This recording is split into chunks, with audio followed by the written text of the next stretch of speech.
कर लीजिए सब लोग रेडी। प्लस करा लीजिए हम पकड़ते हैं नीचे कर लीजिए और स्पेस बनेगा सब लोग का स्पेस बनेगा। चले आपने संघर्ष किया 8 तारीख को बीपीएससी को लेकर के तमाम जो छात्र आपके साथ थे, आज आपको न्यायिक हिरासत से छोड़ा गया। देखिए आज 16 दिन के बाद हम लोग जेल से बाहर आए हैं और 8 मई को जो आंदोलन हुआ था वो एक ऐतिहासिक आंदोलन था। लगभग 50,000 से अधिक स्टूडेंट, पूरे पटना की मैं बात कर रहा हूँ, सिर्फ जेपी गोलंबर की बात नहीं कर रहा हूँ, पूरे पटना में 50,000 से अधिक स्टूडेंट्स आए थे और 4 बार लाठीचार्ज किया गया उस दिन। फिर भी स्टूडेंट डटे रहे। हम लोग तो पहले आगे थे तो बैरिकेडिंग के पास पहुंचे भी नहीं थे कि अरेस्ट कर लिया गया और गांधी मैदान थाना में हाजत में बंद करके 11 बजे रात से रखा गया हम लोग को। मेरे साथ अभ्यर्थी 3 थे जो छात्र नेता भी है, शहबाज आलम, शशि शेखर आर्या और विपिन कुमार सिंह, नवीन कुमार सिंह। 4 लोगों को हाजत में गांधी मैदान थाना में बंद करके रखा गया, जैसे लगा हम लोग खुखार अपराधी हैं। उसके बाद जेल भेजा गया और जेल में हम लोग को गांधी आश्रम में रखा गया था। लेकिन 20 मई को सुबह अचानक बाहर के फोर्स भी आते हैं और जेल के भी पुलिस प्रशासन के लोग रहते हैं और अचानक अंधाधुंध लाठियाँ चलाना, थप्पड़ चलाना हम पे शुरू कर देते हैं। उसके बाद हमारे साथ तीनों अभ्यर्थियों को भी पीटा गया, हमें बुरी तरह पीटा गया, पैर में मारा गया, कमर में मारा गया, थप्पड़ मारा गया, यहाँ पे सर में सब जगह मारा गया और 20 और 21 को हमें सेल में बंद करके रखा गया। जैसे लगता है कि दिलीप कुमार कोई अपराधी हो, बहुत बड़ा क्रिमिनल हो, हमें सेल में बंद करके 2 दिन तक रखा गया और उसके बाद कल हमें सेल से निकाला गया। कल ही हमें बेल भी मिला है और आज हम बाहर आए हैं। एक लाठी का हिसाब बिहार का युवा लेगा। आखिर किस बात का हम लोग को सजा दिया गया? वैसे उस अपराध का सजा दिया गया जो अपराध हम लोगों ने किया ही नहीं था। सरकार ने तो खुद घोषणा किया TRE-4 के बारे में।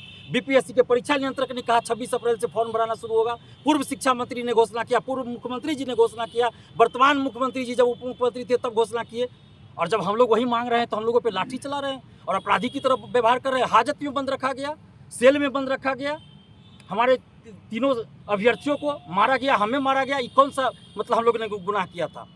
और अभी भी हम मांग कर रहे हैं सरकार से कि आप TRE-4 के अभ्यर्थियों के साथ न्याय कीजिए और अगर कोई चाहता है, किसी को लगता है कि लाठी चलाने से और सेल में बंद कर देने से अभ्यर्थियों की आवाज़ बंद हो जाएगी तो संभव नहीं है।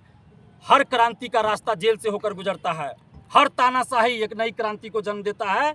और सम्राट चौधरी जी, आप मुख्यमंत्री हैं, याद कीजिए जब आप उप मुख्यमंत्री थे तो डाक बंगला चौराहा पे आप भी आंदोलन करते थे और पुलिस की लाठी आप भी खाते थे। तो वो दिन भी याद कर लीजिए, हम लोग के आंदोलन का समर्थन भी करते थे। लेकिन आज आपको क्या हो गया कि हम लोग को सेल में बंद किया जा रहा है? कौन है वो अधिकारी? क्यों हम लोगों से बदला लिया जा रहा है? किस बात का बदला लिया जा रहा है? हम लोग सच्चाई के रास्ते पे चलने वाले, ईमानदारी से काम करते हैं और हिंसा की कोई जगह हमारे आंदोलन में नहीं होती। हमारे ऊपर क्या आरोप लगाया गया कि पुलिस पे हमला किया गया, शीशा के बोतल से हमला किया गया। आज तक आप लोग भी मीडिया बंधुओं ने देखा है, 11 साल से आंदोलन कर रहे हैं। हम हर आंदोलन में बोलते हैं कि अभ्यर्थी एक कागज का टुकड़ा भी किसी पे नहीं चलाएंगे। पुलिस कितना भी मारे हम लोग लाठी खाएंगे, अपने तरफ से कागज का टुकड़ा भी किसी पे नहीं छोड़ेंगे। और हम लोगों पे आरोप लगाया जा रहा है हिंसा का। कोई सबूत है पुलिस प्रशासन के पास कि हम लोगों ने हमला किया या कुछ किया? बेवजह आरोप लगाया जा रहा है। महिलाओं को, हमारी बहनों को मारा गया, लाठी से मारा गया, पुरुष सिपाही के द्वारा। हमें जूते से मारा गया, पेट में घसीट कर हमें अरेस्ट किया गया। जब कुछ लड़कियां हमें बचा रही थी तो उसको भी धकेल दिया गया और हमें घसीट कर, हमारे सर में चोट है, हमारा पूरा ये छिलाया हुआ है, और घसीट कर हमें ले जाया गया, अरेस्ट किया गया। जब ये हमें बचा रहे थे शशि शेखर आर्या, इसको अरेस्ट कर लिया गया। ये शहबाज आलम जब लड़कियों को बचा रहे थे, महिला अभ्यर्थियों को, इसको अरेस्ट कर लिया गया। मतलब क्या चल रहा है? और जेल के अंदर मारा गया, पीटा गया हम लोगों को कि बाहर तुम लोग आंदोलन करा रहा है 20 तारीख को, और हम लोग को मारा पीटा गया। हम लोग को जो भी प्रताड़ना दी गई, शारीरिक मानसिक, चलिए हम लोग झेल लिए। लेकिन अभी भी सम्राट चौधरी जी आपसे विनती करते हैं, शिक्षा मंत्री जी आपसे विनती करते हैं कि बिहार के लाखों युवाओं को साथ न्याय कीजिए और TRE-4 का विज्ञापन जो बीपीएससी के पास अधियाचना के रूप में आया था, उतने सीटों पे 46,000 कुछ था, उसको जारी कर दीजिए। यही हम लोग मांग करते हैं और हम लोग सच्चाई के रास्ते पे चलते रहेंगे, ईमानदारी से लोकतांत्रिक ढंग से आंदोलन करते रहेंगे। अभी हमको तुरंत जितनी जल्द हो हमको दिल्ली जाना है एम्स में इलाज कराने के लिए, चूँकि आप लोग को पता है हमारे ब्रेन ये कान का ऑपरेशन हुआ था, जो ट्यूमर था कान में उसका, तो उसके चलते हमको फिर इसमें मारा गया। उस दिन भी चोट लगी तो थोड़ी सी तबीयत पहले से ज़्यादा ख़राब लग रही है, कमर में हमारा बेल्ट लगा हुआ पहले से था, उसके बावजूद भी हमें मारा गया। तो हम अभी वैसी स्थिति में नहीं है, हमें तुरंत इलाज के लिए जाना है और तुरंत हम इलाज के बाद तुरंत आएंगे, अभ्यर्थियों से बात करेंगे और जैसा भी अभ्यर्थी कहेंगे हम उनके लिए करेंगे। लेकिन एक चीज़ और कहना चाहेंगे कि कुछ स्वघोषित आजकल छात्र नेता अपने आप को बोलता है, फर्जी डिग्री बांटता है, फर्जी डिग्री स्टूडेंट से केस के नाम पे पैसा ठगता है।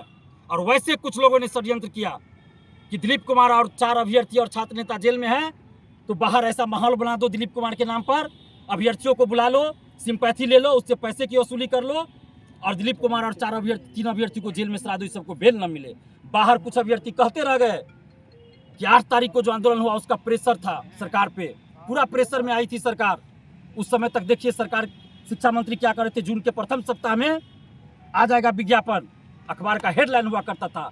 लेकिन कुछ नेता बनने के चक्कर में छात्रों को जो गुमराह करे, फर्जी डिग्री बांट रहे हैं, फर्जी डिग्री बेच रहे हैं। वैसे लोग, 1-2 यूट्यूबर जो कभी यूट्यूबर बन जाते हैं, कभी छात्र नेता बन जाते हैं, जब पुलिस की लाठी चलेगी तो माइक लगा लेगा कि हम यूट्यूबर हैं और वैसे छात्रों को भड़काएगा। वैसे लोगों ने षड्यंत्र किया था कि बाहर ऐसा माहौल बनाओ कि पुलिस प्रशासन को संदेह हो जाए कि दिलीप कुमार बाहर आंदोलन करवा रहा है और उसके बाद जो है दिलीप कुमार को जेल में सरना पड़े, बेल ना मिले। और यही कंफ्यूजन प्रशासन को हुआ कि दिलीप कुमार षड्यंत्र कर रहा है और हमारे ऊपर जेल के अंदर भी मारा पीटा गया। हम छात्रों से भी कहेंगे कि वैसे स्वघोषित दलाल शिक्षा माफिया छात्र नेताओं से सावधान रहिए, जो हमारे ही नाम का इस्तेमाल करके आंदोलन करना चाहता था कई क्लास में जाके कि छात्र नेता दिलीप के लिए कर रहे हैं, उसके रिहाई के लिए कर रहे हैं। वैसा कुछ नहीं था। ये लोग बस इसलिए आंदोलन कर रहे थे कि चेहरा चमका ले, इमोशनल ब्लैकमेल करे। और पहली बार हुआ, हम वर्षों से आंदोलन कर रहे हैं, हम अपने आंदोलन में किसी कोचिंग शिक्षक, किसी नेता को नहीं आने देते हैं। और हमेशा हम ये कहते थे कि जिस दिन कोचिंग शिक्षक या नेता आएंगे, सरकार को बहाना मिल जाएगा कि ये आंदोलन नेता करा रहे हैं, कोचिंग शिक्षक करा रहे हैं। और ये लोग चेहरा चमकाने के चक्कर में झूठी पब्लिसिटी के लिए बाहर से टीचर को बुला रहे थे, पटना के टीचर को आंदोलन बुला रहे थे। अखबार के हेडलाइन में हमने पढ़ा जेल में कि शिक्षा मंत्री का बयान था कि बाहर के लोग और कोचिंग शिक्षक आंदोलन करवा रहे हैं। और उसका असर क्या हुआ, 8 तारीख के आंदोलन का इन लोगों ने पूरा ये करना चाहा और शिक्षा मंत्री का बयान आया। आज शायद अखबार में छपा है कि 20,000 वैकेंसी थी। ये दलाल शिक्षा माफियाओं से जो मिले हुए, कुछ अपने आप को आजकल छात्र नेता बोलते हैं, उन लोगों के चक्कर में हुआ। क्योंकि ये लोग नहीं चाहते हैं कि TRE4 का विज्ञापन आए। पिछले साल भी इन लोगों ने TRE4 को लटकाने का प्रयास किया और इन लोगों के चक्कर में आज हमारे साथ 3 अभ्यर्थियों को जेल में रहना पड़ा। 20,000 से खुश नहीं है, बिल्कुल खुश नहीं है। आगे का क्या रणनीति? आगे हम तो कहे अभी हम इलाज करा के लौटेंगे तुरंत और अभ्यर्थियों से बात करेंगे। अभ्यर्थी जैसा कहेंगे हम वैसा करेंगे। आंदोलन की जरूरत पड़ेगी आंदोलन करेंगे, लेकिन हमारे आंदोलन का तरीका कोई डर नहीं है। अब आपको आपके साथ जेल में भी आपके साथ इतना टॉर्चर किया गया, अब भी मतलब आप कह रहे हैं कि हम निकलेंगे अपनी मांगों को लेकर के। देखिए, हम संविधान को मानते हैं, मौलिक अधिकार है हमारा शांतिपूर्वक आंदोलन करने का, स्वतंत्रता है हमें, संविधान में दिया गया है मौलिक अधिकार। ये अधिकार हमसे कौन छीन सकता है? सरकार को मन होगा अगली बार हमको 2 महीना जेल में रखेगी, 3 महीना रखेगी। हम हिंसा नहीं करेंगे, शांतिपूर्वक जो भी करेंगे पुलिस से, प्रशासन, जिला प्रशासन से अनुमति लेकर करेंगे, अनुमति लेकर करेंगे। हमको जो भी करना होगा अनुमति लेंगे और देखते हैं अनुमति कहाँ का मिलता है, क्या करते नहीं करते, हम सब कुछ करेंगे। लेकिन छात्रों के लिए लड़ना नहीं छोड़ेंगे। जब हम अपना जीवन ही समर्पित कर दिए तो ये पुलिस लाठीचार्ज और सेल में बंद करने से डर जाएंगे? अरे हमारे साथ JP की प्रेरणा है, हमारे साथ महात्मा गांधी, सरदार वल्लभ भाई पटेल, भगत सिंह, चंद्रशेखर आज़ाद की प्रेरणा है। उनकी जेब में स्वतंत्रता की लड़ाई में कैसे वो लोग लड़े, उस समय तो कुछ नहीं था और सेल में बंद करके उन लोगों को रखा जाता था। आज तो कम से कम बहुत कुछ है, जेल में भी TV चलता है, न्यूज़ सुनते हैं, अखबार आता है। उस समय तो ये भी सुविधा नहीं होगी। तो हम लोग डरने वाले नहीं हैं। लेकिन मैं फिर कहूँगा, हम लोकतंत्र में विश्वास रखते हैं, संविधान में विश्वास रखते हैं। शांतिपूर्वक, संवैधानिक, लोकतांत्रिक तरीके से हम जो भी करेंगे वो आगे करेंगे, लेकिन कहीं भी हिंसा की कोई जगह नहीं है। और अभी हम सम्राट चौधरी जी जो मुख्यमंत्री हैं बिहार के, उनसे और शिक्षा मंत्री जी से मिलने का प्रयास करेंगे और उनको जो बिहार के लाखों युवाओं की समस्या उनसे अवगत कराना चाहेंगे। अब देखते हैं वो लोग कब हमसे मिलते हैं। अच्छा, आज क्या ऐलान है? आखिर यही ऐलान है कि स्टूडेंट यूनाइट रहे और सरकार अभ्यर्थियों की मांग माने और विज्ञापन जारी कर दे।